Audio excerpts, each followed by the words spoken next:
오늘 하나님 말씀을 함께 읽겠습니다. 열왕기상 7장 15절에서 22절까지 말씀을 보겠습니다. 열왕기상 7장 15절에서 22절까지 저와 교독해 보시죠. 제가 15절 시작합니다. 그가 녹기둥 둘을 만들었으니 그 높이는 각각 18규빗이라 각각 12규빗 되는 줄을 두를만 하며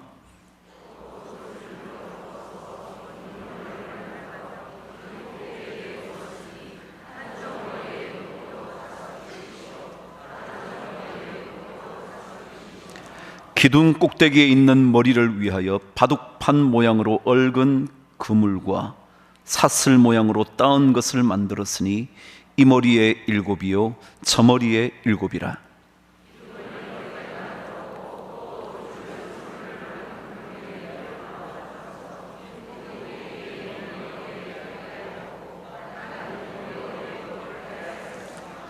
주랑 기둥 꼭대기에 있는 머리의 4규빗은 백합화 모양으로 만들었으며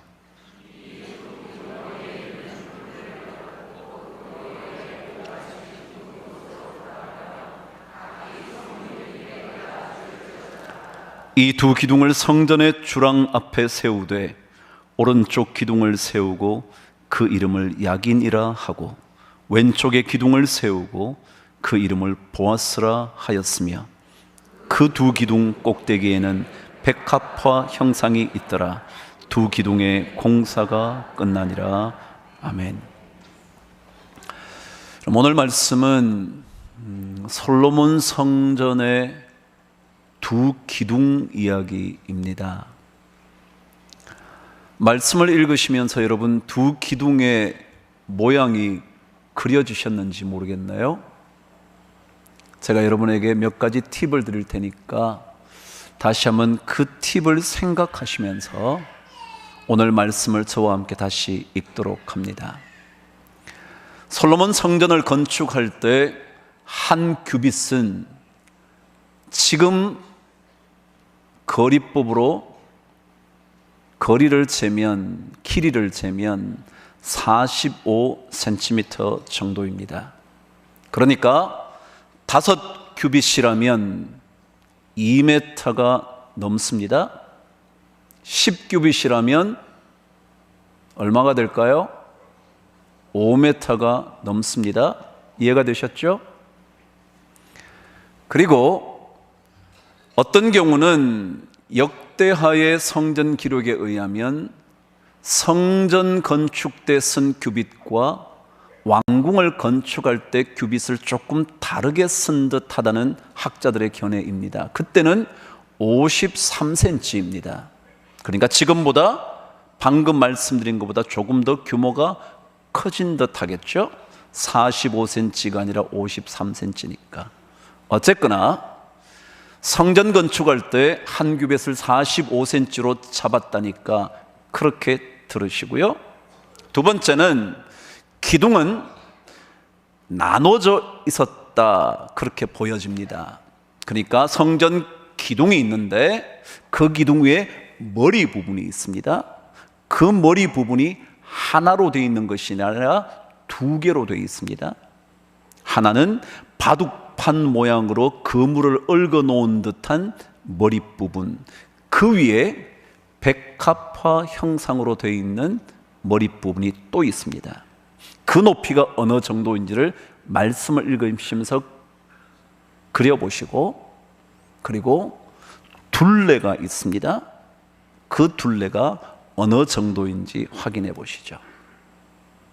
그러시면서 오늘 성경을 다시 한번 저와 함께 읽으시면서 성전 기둥의 그림을 여러분 머릿속으로 한번 그려보시죠. 저와 함께 같이 22절까지 읽겠습니다. 시작. 그가 놋기둥을 둘을 만들었으니 그 높이는 각각 18규빗이요 각각 12규빗 되는 줄을 두를만 하며 또 놋을 부어서 기둥 머리를 만들어 기둥 꼭대기에 두었으니 한쪽 머리의 높이도 5규빗이요 다른 쪽의 높이도 5규빗이며 기둥 꼭대기에 있는 머리를 위하여 바둑판 모양으로 얽은 그물과 사슬 모양으로 따은 것을 만들었으니 이 머리에 7이요 저 머리에 7이라.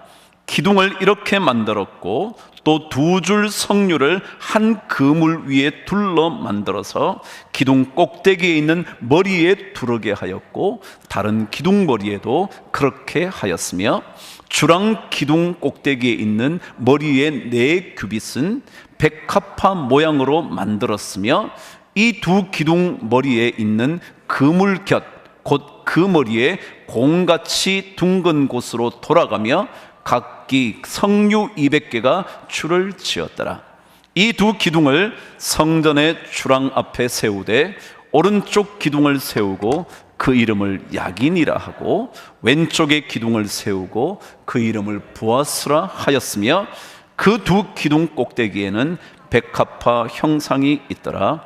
2 기둥의 공사가 끝나니라. 아멘. 우리 인생에는 저무는 시간이 있습니다. 우리가 만일 우리 전 일생을 하루로 잡아본다면 어둠이 몰아오는 저녁, 밤, 그것이 인생의 저무는 시간일 겁니다. 만일 1년을 우리 인생으로 잡는다면 여러분과 제가 있는 지금 12월이 인생의 저무는 시간이겠죠. 저무는 시간에는 더 이상 할 것이 많지 않습니다. 저무는 시간에 땀을 흘릴 열정을 쏟을 일들이 많이 남아 있을 것 같지도 않습니다. 여러분 인생에 최고 마지막 노년기를 맞으신 분이 계시다면 뭘 더 이상 하실 게 남았겠습니까? 그렇다면 그 시간, 저무는 시간에 여러분은 무엇을 하시겠습니까? 누구에게나 찾아올 인생의 저무는 시간에 여러분과 저는 무엇을 해야 할 것 같습니까? 삶의 하루 저물 때 그 시간 생각할 수 있다면, 하루의 삶을 돌아볼 수 있다면, 내가 걸어온 길을 다시 점검해 볼 수 있다면, 그 사람에게 만일 다음 날의 기회가 주어진다면 조금은 나은 인생길을 걸을 가능성이 많겠죠. 생각한다는 말을 좀 더 깊이 있게 표현하자면 묵상이 되겠죠. 만일 그 묵상을 그리스도인의 삶에 적용한다면 그것이 바로 기도가 되겠죠. 인생이 저무는 시간에 그리스도인들이 만일 기도하기 시작한다면 그때부터 그의 삶의 길이 정확하게 드러나 또 다르게 맞이할 삶의 길을 어떻게 열어가야 할지를 그래도 조금은 더 남보다 조금은 다르게 계획할 수 있을 겁니다. 케르케고르는 그렇게 말했습니다. 기도란 하나님께 무언가를 요구하는 것이 아니라 기도하는 그 사람의 본성을 바꾸는 것입니다. 기도는 우리의 소원을 주님께 알려드리는 것, 그것만으로 끝나는 것이 아니라 기도하는 나, 묵상하는 나, 생각하는 나의 삶의 방식, 본성, 그것을 바꾸어가는 것이 기도다 그랬습니다. 사도 바울은 우리 안에 하나님의 성령이 거하신다고 말씀합니다. 그 그렇다면 기도하는 중에 우리는 우리 안에 거하시는 하나님의 소리를 듣는 겁니다. 내 안에 숨겨진, 들리지 않았던 하나님께서 하시는 그 말씀을 묵상하다가, 기도하다가 듣게 되는 겁니다. 그래서 회개라는 말은 원래 마음을 돌이키다라는 단어이지만, 이 단어는 히브리어 슈브라는 단어에서 온 것인데, 이것은 바로 우리 삶 속에 숨어 있는 하나님의 음성을 듣고 그 음성에 순종한다는 그 단어에 어원을 두고 있다 그랬습니다. 회개가 뭐냐면 내 안에 들려오지 않았던 하나님의 소리, 그 소리를 듣는 겁니다. 인생의 시간이 저물 때 우리는 그 시간을 가져야 합니다. 오늘 여러분과 제가 12월 둘째 주일, 이제 20날 정도밖에 남지 않은 이 시간에 우리가 해야 할 일은 눈을 감고 나의 걸어온 삶을 돌아보며 내 안에서 말씀하고 계시는 하나님의 목소리를 들어보는 겁니다. 들으면서 살아온 나의 길 어떠했는지, 이제 다시 살아가야 할 길이 어떠해야 할지를, 그리고 지금까지 부족한 인생임에도 불구하고 여기까지 올 수 있게 된 것이 도대체 무엇 때문이었을지 생각해 보는 겁니다. 오늘 말씀은 성전 건축의 마지막 부분에 기록된 이야기입니다. 솔로몬이 성전을 7년을 통해 건축합니다. 근데 오늘 열왕기상 말씀에 의하면 성전 7년의 건축과 왕궁 13년의 건축 마지막 부분에 이 기둥 이야기를 하고 있습니다. 물론 제 생각에 왕궁을 건축하고 난 다음에 성전 두 기둥을 만든 것 같지는 않지만, 성전 건축과 왕궁 건축 이후에 마지막 부분에 이 두 기둥 건축 이야기를 써놓은 목적이 뭘까 생각해 볼 필요가 있었던 겁니다. 성전 건축을 하면 성전에 있었던 기둥 이야기도 했어야 했을 텐데 왜 왕궁 13년의 이야기까지 끝내고 난 다음에 이 성전 기둥 얘기를 했을까? 무언가 열왕기상의 기자가 전해주고 싶은 메시지가 있는 것 아닐까 생각한 겁니다.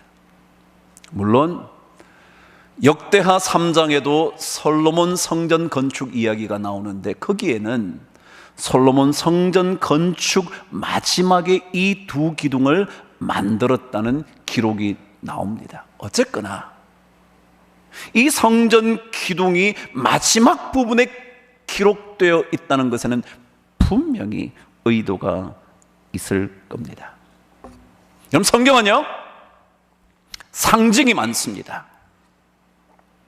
그 상징이 가지고 있는 의미가 있다는 거죠.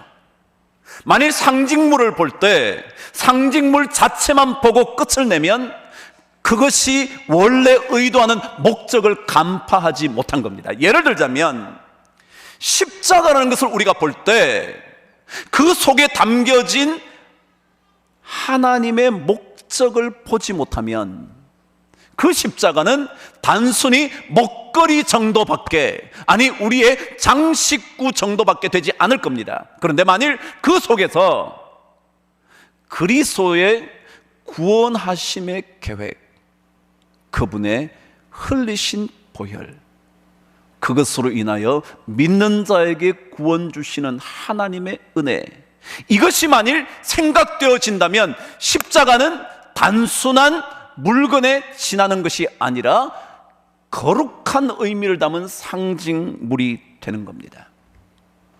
성경에도 수많은 상징을 우리에게 보여줍니다. 그럴 때 우리는 그 상징물 속에 담겨져 있는 의미를 봐야 합니다. 자, 제가 오늘 말씀을 시작하면서 여러분에게 이 얘기를 들려드립니다. 성전 건축을 위하여 꼭 필요한 것이 기둥들입니다. 기둥을 세워야 위에 덮을 것이 있든지 그 무언가를 만들어 갑니다. 그런데 이 성전 건축의 마지막에 기록된 두 기둥은 아무것도 떠받치지 않는 기둥입니다. 다시 말하면 쓸모없는 기둥입니다. 쓸모 있다는 것은 건축을 위하여 기둥을 세운다면 그 위에 무언가를 얹기 위하여 기둥을 만들지만 이 두 기둥은 보아스와 야긴이라는 기둥은 위에 아무것도 얹지 않는 독자적으로 세워진 기둥입니다. 쓸모없이 만들어진 기둥 같지만 만일 쓸모없는 기둥이라면 분명히 다른 상징이 담겨져 있다, 그겁니다. 어떤 목적을 위해서 기둥을 세운 게 아니라 뭔가 상징적인 의미를 남기기 위하여 기둥이 만들어졌다는 거죠. 이 기둥 여러분 들으셨지만 높이가 18규빗이랍니다. 제가 조금 전에 45cm라 그랬죠? 계산을 쉽게 하기 위해 제가 50cm라고 말하겠습니다. 50cm라면 18규빗이면 몇 메타가 되느냐 하면 그것만 해도 9m입니다.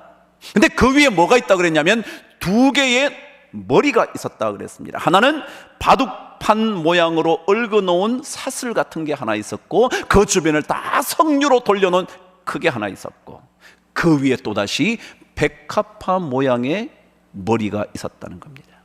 이 두 개의 머리 부분을 합치면 그것이 적어도 5m가량 된다 그럽니다. 성경을 읽어보시면 백합화 부분이 4규빗입니다. 50cm로 잡으면 2m입니다. 그렇죠? 그냥 다시 말씀드리면 이 놋기둥의 높이가 총 12m를 넘는 겁니다. 굉장히 높죠? 그럼 성전은요, 길이가 27m였습니다. 폭이 9m였습니다. 그리고 높이가 14m였습니다. 지금으로 생각하면 작을지 모르지만 그래도 여러분 여기서 27m 길이가 성전입니다.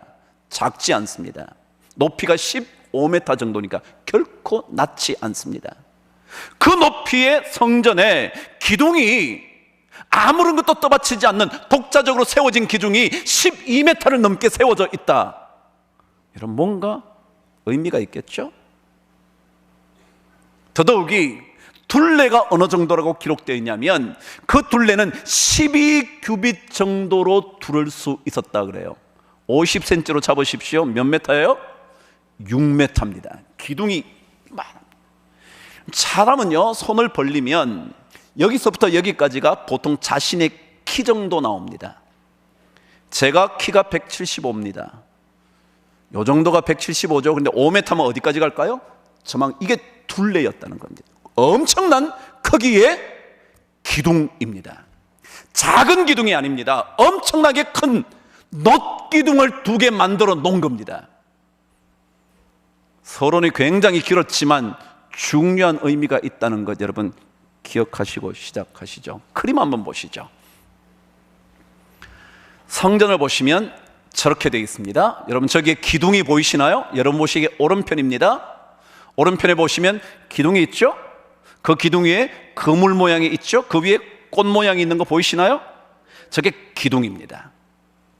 성전 문은 언제나 동쪽을 향해 있습니다. 그 동쪽에서 오른편은 북쪽이고요, 왼쪽은 남쪽입니다. 그래서 오른쪽에 있는 기둥이 뭐였냐면 보아스였고요, 왼쪽에 있는 기둥이 야긴이었습니다. 성전에서 나올 때는 왼쪽에 있는 기둥이 보아스일 테고요, 오른쪽이 야긴일 겁니다. 이해가 되셨죠? 자, 저 정도의 크기입니다.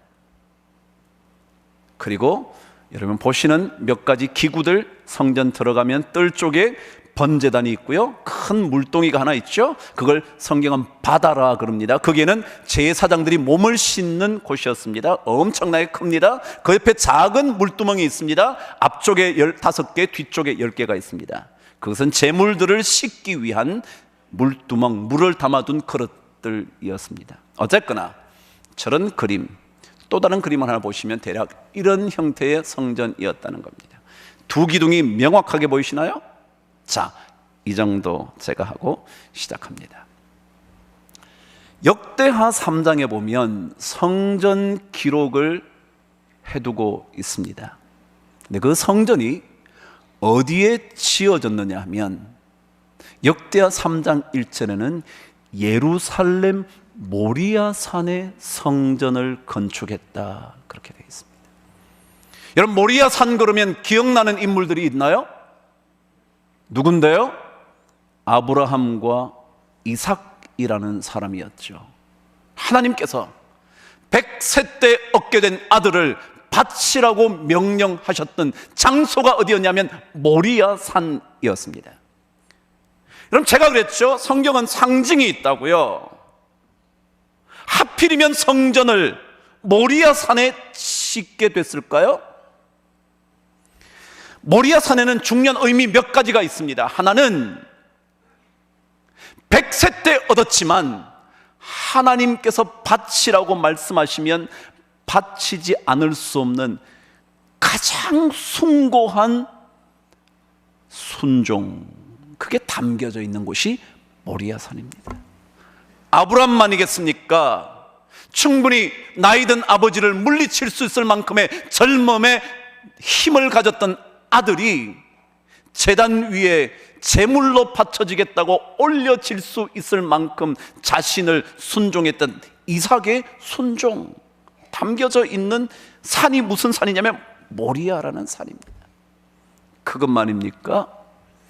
그럼 성전은 어떤 곳이냐 하면요, 바쳐지는 곳입니다. 드리는 곳입니다.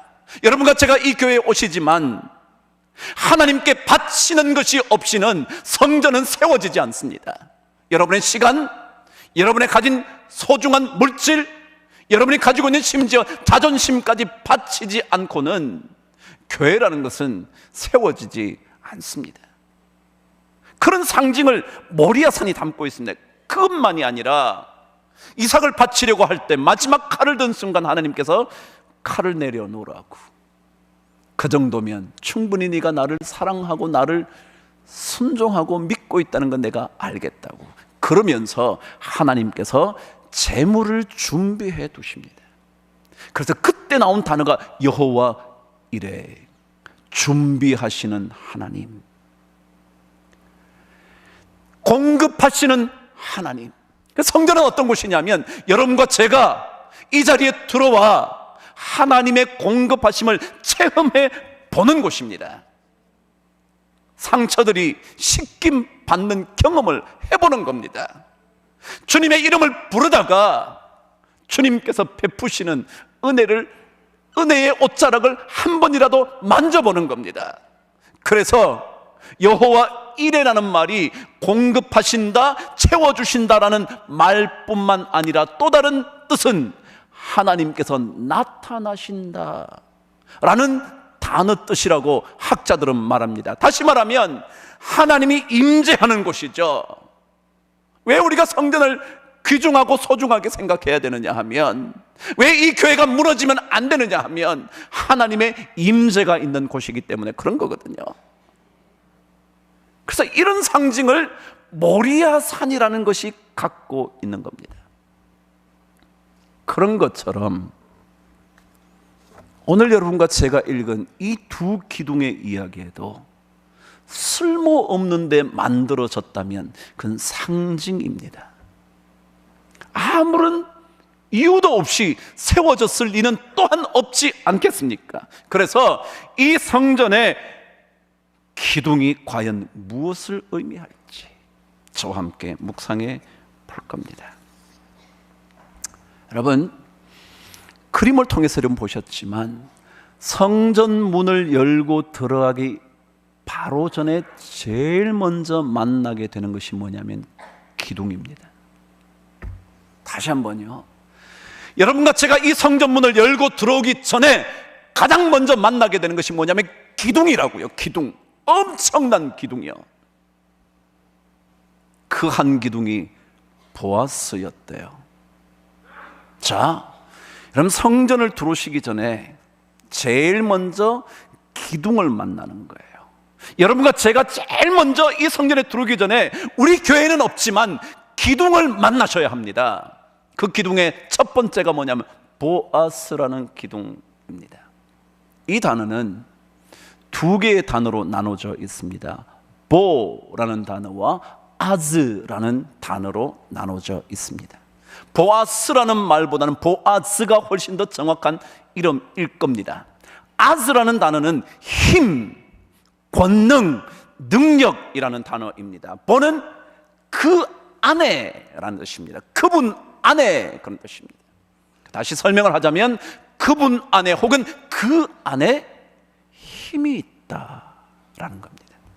여러분과 제가 성전을 들어올 때 가장 먼저 인식해야 될 건 뭐냐 하면 여러분과 제가 일주일의 인생을 살다가 이곳에 왔지만 여러분과 제가 11개월, 12개월 가까운 인생을 살다 여기까지 왔지만 여러분과 제가 수십 년의 인생을 살다가 여기까지 왔지만 그것이 나의 힘으로 된 것이 아니라 그분에게 능력이 있어서 내가 여기까지 왔지 라고 고백하는 순간이 성전 들어오기 전에 있어야 한다는 겁니다. 나에게 힘이 있는 것이 아니라 내가 힘이 있어서 여기까지 온 게 아니라 내가 똑똑해서 여기까지 이만큼 끌고 온 것이 아니라 내가 능력 있어서 내 가정을 여기까지 끌어온 것이 아니라 하나님께서 능력으로 나를 여기까지 끌어와 주셨지. 이걸 그 기둥을 만나면서 고백해야 하는 겁니다. 사람들은 전부 다 자기 힘이라고 말합니다. 그러나 자기 힘을 의지하는 것은 언제 허물어질지 모르는 모래성과 똑같습니다. 그리고 그 힘은 언제 무너질지 모르는 모래성뿐만 아니라 언제 어떻게 썩어져 버리고 부패해 버릴지 모르는 그런 힘입니다. 제가 하나 얘기를 해드릴게요. 최근에 한 사람이 세상을 떠났습니다. 쿠바라는 나라의 위대한 지도자라고 불러왔던 피델 카스트로라는 사람이 세상을 떠났습니다. 그 사람은 쿠바를 식민지로부터 독립시킨 혁명 최고의 인물이었습니다. 그때 쿠바 혁명이 일어날 때 두 인물이 그 나라를 식민 지배에서 건져냅니다. 마치 우리나라가 일제의 지배하에 있다가 해방된 것처럼 그 일을 주도했던 두 인물이 피델 카스트로라는 인물과 체 게바라라는 인물이었습니다. 그런데 체 게바라라는 혁명군은 볼리비아 전투에서 목숨을 잃고 말고 나머지 남은 피델 카스트로가 쿠바를 재건합니다. 혁명의 가장 탁월한 인물이라고 평가를 받았죠. 그런데 여러분 들으셨나요? 그가 그렇게 탁월한 혁명아였지만 혁명아로 남아있는 것이 아니라 지금 모든 전 세계 사람들에게 그는 독재자로 남아있게 된 겁니다. 그래서 전 세계의 혁명을 기대하는 사람들은 피델 카스트로를 더 이상 기대하는 것이 아니라 이미 떠나버린 체 게바라를 그리워하는 겁니다. 그였다면 다를 수 있었을 텐데 그렇게 기대하는. 그러나 여러분, 사람은 누구나 자기 힘을 의지하면 그 힘은 부패합니다. 저는 체 게바라라는 인물이 탁월한 인물이었지만 만일 살아있다면 그도 어떻게 바뀔지 아무도 모르는 겁니다. 마치 우리가 지금 작금의 여러 이야기를 읽듯이 권력이 자기에게 있다고 생각하면, 힘이 자기에게 있다고 생각하면 그 힘은 부패합니다. 그래서 우리 인생을 제대로 붙잡아 주시기 위해 하나님은 성전에 들어올 때마다 힘은 내게 있어, 그분에게 힘이 있지 라고 고백하도록 성전문을 열기 전 바로 거대한 기둥 하나가 놓여진 것 아닐까 생각하는 겁니다. 그럼 저희들 어려운 시절 참 지나왔죠. 아니 그 전에 참 좋은 시절 지나왔죠. 근데 그 모든 것이 누구의 능력이었다고요? 하나님의 능력이었지. 내가 한 해 잘 살아와서 여기까지 왔는데 이 모든 것이 누구의 힘이었다고요? 하나님의 힘이었지. 고갱이라는 화가를 들어보셨겠죠? 고흐의 가장 가까운 친구였던 고갱이라는 화가요. 그는 참 불행하게 인생을 살았습니다. 어린 시절 아버지를 따라 페루로 가다가 배가 난파되는 바람에 아버지를 잃어버리고 홀 어머니 밑에서 5, 6년의 세월을 페루에서 지납니다. 그러다가 다시 프랑스로 넘어와 홀로 남은 어머니의 삭바느질로 어렵게 삶을 꾸려가다가 10대에는 선원이 되었다가 20대에 주식 중개인이 됩니다. 그래서 많은 연구가들에 의하면 고갱이 가장 경제적으로 여유가 있었던 때가 언제였냐면 주식 중개인이었을 때였다고 말합니다. 20대였습니다. 그런데 그 주식 중개로 인하여 재정적인 탄탄함이 어느 순간 무너집니다. 왜냐하면 주식 시장이 붕괴되어 버리기 때문에 그렇습니다. 그때부터 그가 정말 꿈꾸어왔던 화가의 길로 접어듭니다. 제가 얘기하려는 거예요. 주식이 자기의 삶을 꾸려와서 여유 있게 해준다고요? 아니요. 그것 무너지면 한순간에 모든 안락함이 사라지는 겁니다. 힘은요, 우리에게 있지 않아요. 신앙생활 하는 사람들은 반드시 고백해야 될 게 힘은 내게 있는 것이 아니라 하나님께 있다고 고백하는 겁니다. 그래서 성전 기둥에 들어올 때 오른쪽에 가장 강력한 기둥으로 서 있는 것이 보아스라는 기둥입니다. 신앙생활 하나님의 능력을 사모하는 겁니다. 우리가 아무리 재능이 있고 아무리 돈을 많이 가지고 있어도 아무리 내 자식의 인생까지 책임질 만큼 많은 것들을 가지고 있다고 해도 착각하지 마십시오. 힘은 그분에게 있습니다. 보아즈, 그분 안에 힘이 있습니다. 그것을 놓치는 순간 성전을 들어온 그 사람에게 아무런 능력이 나타나지 않습니다. 왜요? 자기 힘 의지하고 들어왔는데 하나님을 만날 수가 있겠어요? 근데 만일 들어오는 순간 하나님, 제 인생 저문은 이 12월에 이 성전을 들어올 때 하나님께 능력이 있었죠. 하나님이 저를 인도해 주셨죠. 고백하는 그 성도가 이 자리에 앉아 계신다면 하나님께서, 실수 없으신 하나님께서 우리의 인생을 또다시 이끌어가 주실 줄 저는 믿습니다. 그런 고백이에요. 그런데 또 한쪽에는 야긴이라는 기둥이 있었습니다. 이 기둥은 똑같이 야라는 단어와 쿤이라는 단어가 함께 합쳐진 단어입니다. 쿤은 굳세게 하다, 굳건하게 하다, 강하게 하다 라는 뜻입니다. 비슷하죠? 굳건하게 세우다 라는 뜻이 쿤이라는 단어입니다. 그래서 그가 굳건하게 세운다, 그분이 세우실 것이다. 이게 야긴, 야쿤이라는 단어입니다. 그래요, 솔로몬의 삶을 하나님께서 시작하게 하실 때 끊임없이 반복해서 들려줬던 이야기가 너를 견고케 하고 너의 나라를 굳건하게 든든하게 해주겠다. 사무엘하 7장에 보면 계속해서 반복하는 단어가 굳세게, 견고하게, 강하게 하시겠다는 말이었습니다. 다시 말하면 우리의 인생을 세우실 수 있는 분은 하나님이시다. 한 해가 저무는 이 시간에, 우리 인생이 저무는 어느 순간에 우리의 인생, 우리의 가문을 세우실 분은 하나님이시다.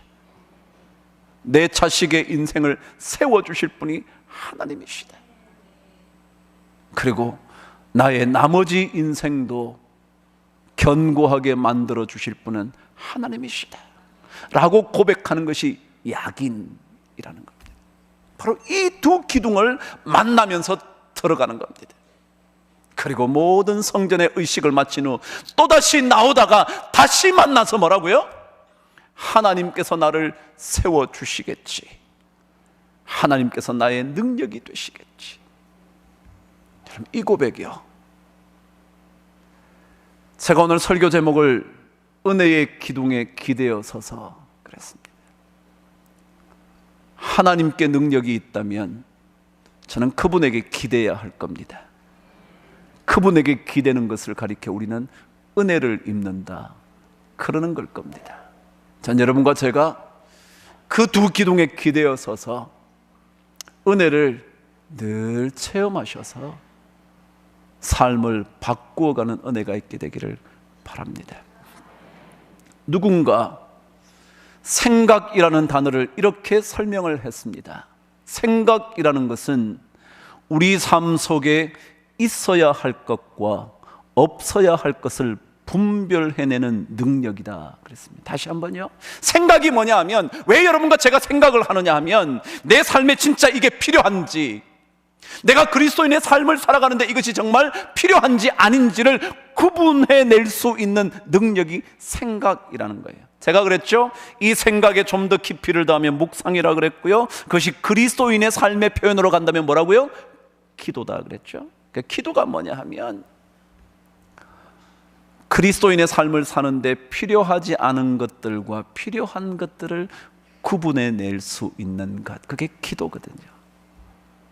여러분과 제가 힘껏 살아오셨지만 그 모든 삶의 힘의 근원이 하나님이었다는 것, 그리고 그분만이 나의 삶을 굳세게 세워주실 수 있다고 고백하는 그 일, 그것이 바로 그분의 은혜를 기다리는, 어쩌면 그분이 오시는 성탄을 기다리는 우리 모두의 삶이 되어야 하지 않을까. 여러분, 나머지 20여일 2016년을 보내시면서 조금 더 되돌아보는 기도의 시간이 많이 있게 되기를 주의 이름으로 축복합니다.